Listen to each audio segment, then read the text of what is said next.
আসন্ন ত্রয়োদশ জাতীয় সংসদ নির্বাচন সামনে রেখে আচরণবিধি মানা নিয়ে কঠোর অবস্থানে নির্বাচন কমিশন।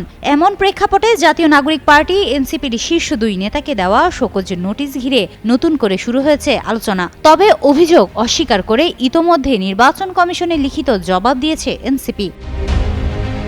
আচরণবিধি লঙ্ঘনের অভিযোগে এনসিপির আহ্বায়ক নাহিদ ইসলাম ও মুখ্য সমন্বয়ক নাসিরউদ্দিন পাটোয়ারীকে কারণ দর্শানোর নোটিশ দেয় নির্বাচন কমিশন। তবে ওই শোকজের লিখিত জবাব ইতোমধ্যে দিয়েছে এনসিপি। রোববার নাহিদ ইসলামের ফেসবুক পেজে বিষয়টি প্রকাশ করা হয়।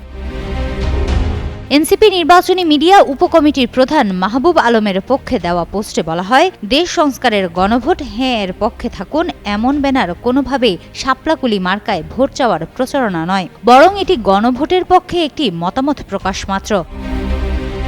এর আগে নাহিদ ইসলামকে পাঠানো শোকজ নোটিশে ইসি উল্লেখ করে, তিনি এনসিপি মনোনীত ঢাকা ১১ আসনের বৈধ প্রার্থী। ওই আসনের একাধিক গুরুত্বপূর্ণ স্থানে তার বড় আকারের রঙিন ছবি ও দেশ সংস্কারের গণভোট হ্যাঁ এর পক্ষে থাকুন স্লোগান সংবলিত বিলবোর্ড রিটার্নিং অফিসারের নজরে এসেছে, যা জাতীয় সংসদ নির্বাচন আচরণ বিধিমালার পরিপন্থী।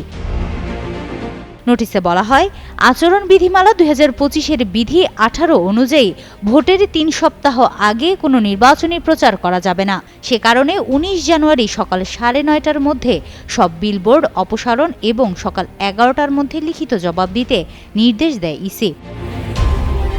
একই অভিযোগে নাসিরউদ্দিন পাটোয়ারীকেও শোকজ নোটিশ দেওয়া হয়। ঢাকা ৮ আসনে তার ছবি ও গণভোটকে হ্যাঁ বলি স্লোগান সংবলিত বিলবোর্ড আচরণবিধি লঙ্ঘন করেছে বলে উল্লেখ করা হয়। তবে এসব অভিযোগ অস্বীকার করে নির্বাচন কমিশনে ব্যাখ্যা দিয়েছে এনসিপি। হিমাতুল জান্নাত, যুগান্তর নিউজ।